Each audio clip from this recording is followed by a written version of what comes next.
The ban list has dropped. We have a man list, clam list, flan list, and hopefully an elk list. Is that still a card? I just made that up.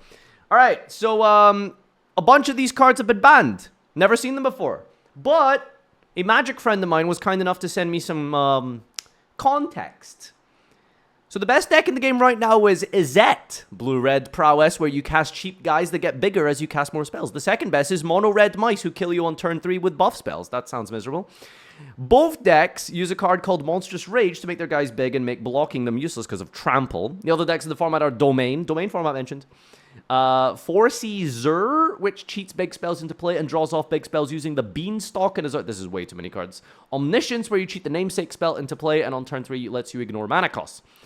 Alright, so, did any of those cards get mentioned that are banned? Well, shit, there it is. Monstrous Rage has been banned. It is a 1-mana instant. Target creature gets 2 till the end of the turn. Create a monster roll token attached to it. If you control another roll on it, put that 1 into the grave. Enchanted creature gets 1/1. What is attaching in Magic? So you put a creature under another creature? Is that how that works? You just equip it? Okay, so it's basically an equip it, it just gets +2. Enchanted creature gets +1/+1 and has trample. If you control another roll on it, put that 1 into the graveyard. Okay.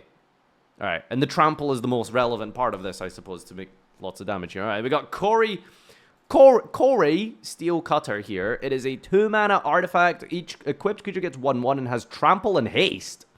Flurry. What's Flurry? I assume Flurry is like maybe it attacks twice. Whenever you cast your second spell each turn, create a 1/1 white monk. I could name a white monk or two. Whenever you cast your second spell each turn, create a 1/1 white monk creature, a token with prowess. You may attach this equipment to it. Whenever you cast a non-creature spell, the token gets 1/1 till the end of the turn. Whenever, so like multiple times it can stack, I assume. Okay.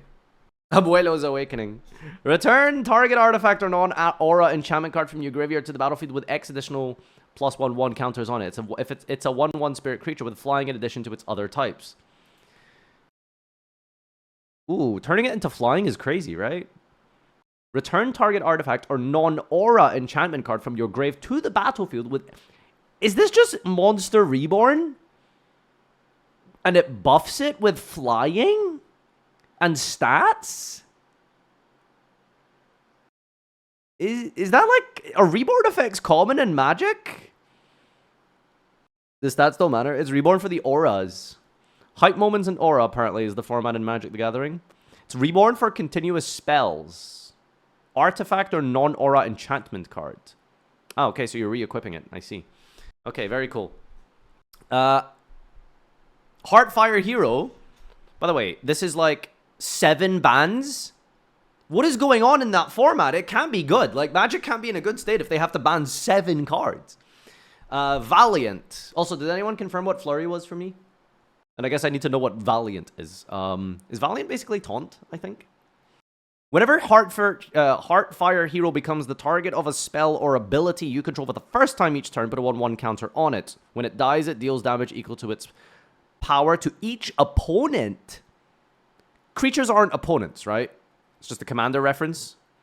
Flurry is a flavor word. So it's not a keyword.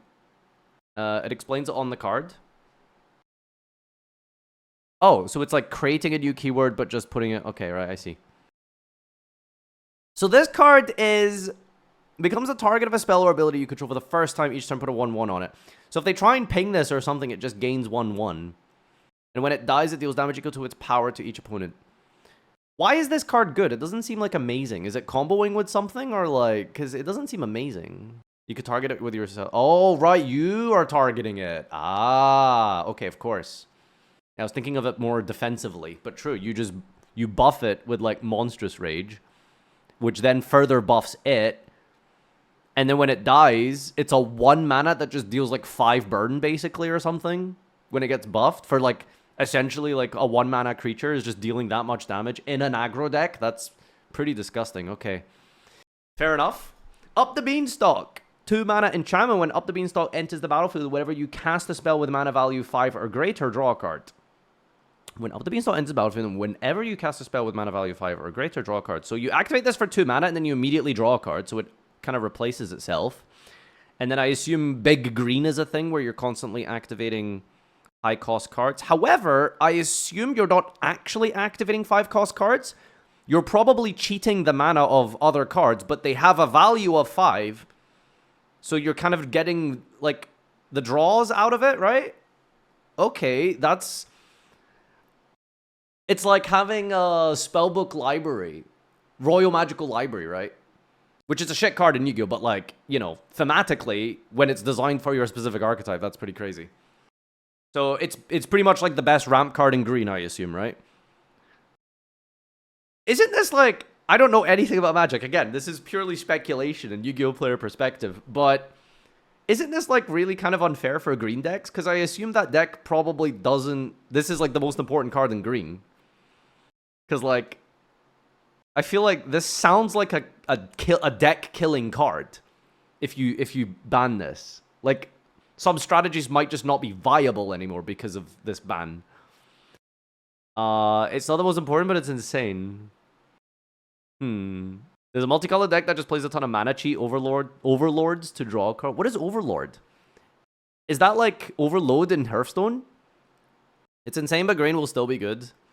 Green itself is shit. This is the only good thing green has.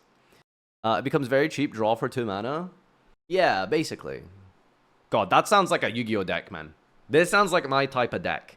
Drawing cards for free, that's what I'm trying to look for. A 1 mana enchantment black card, Hopeless Nightmare. When Hopeless Nightmare enters the battlefield, each opponent discards a card and loses 2.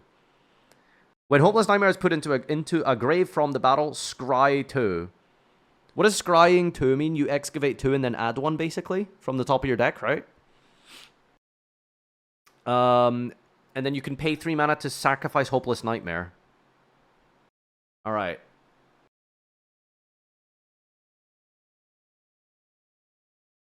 Is this comboing with something? Because just in a vacuum reading this, it doesn't seem that great.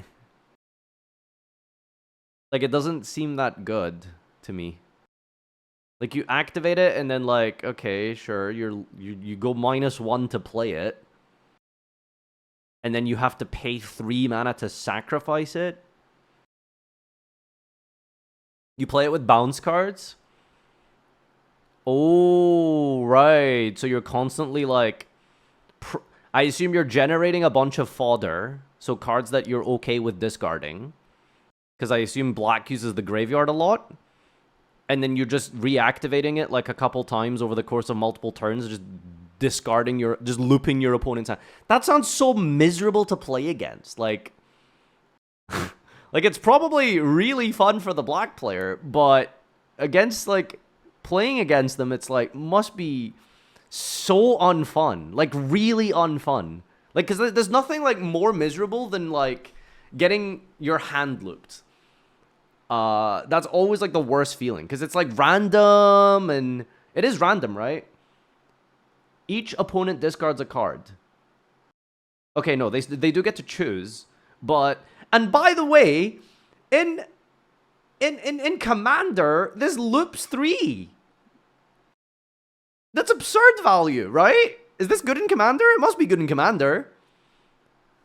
What the hell? Alright.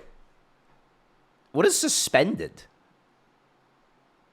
Pioneer, Best of 1, Tybalt's Trickery, and Historic. Counterspell is unbanned. Whoa, what the fuck? Isn't this like the best blue card ever printed? And it's back in Historic? I don't know if there's any Historic players, but he's back? Is this relevant at all? No? Okay. You missed a card?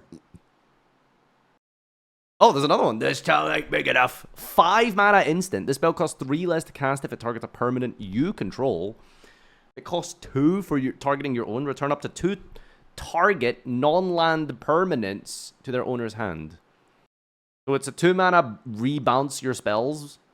2 of your spells, basically. That probably have some sort of crazy synergy when they're activated. So it's like basically you're like bouncing like tankies or something. Oh, you want to play... You play this in like a black-blue deck. Okay. So you rebounce your nightmares.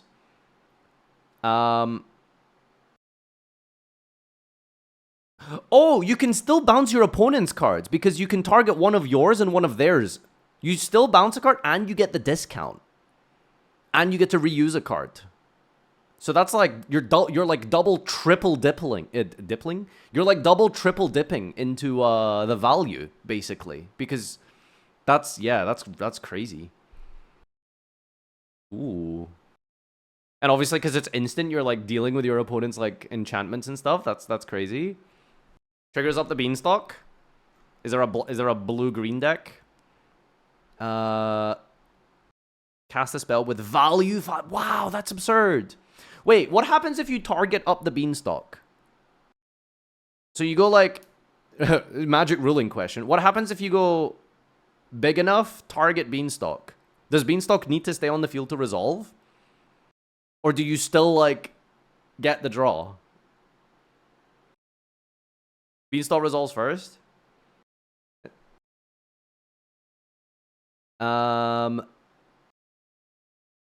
Like, Beanstalk is already on the field, and then you go on your opponent's turn, you target one of their guys, you target your own Beanstalk.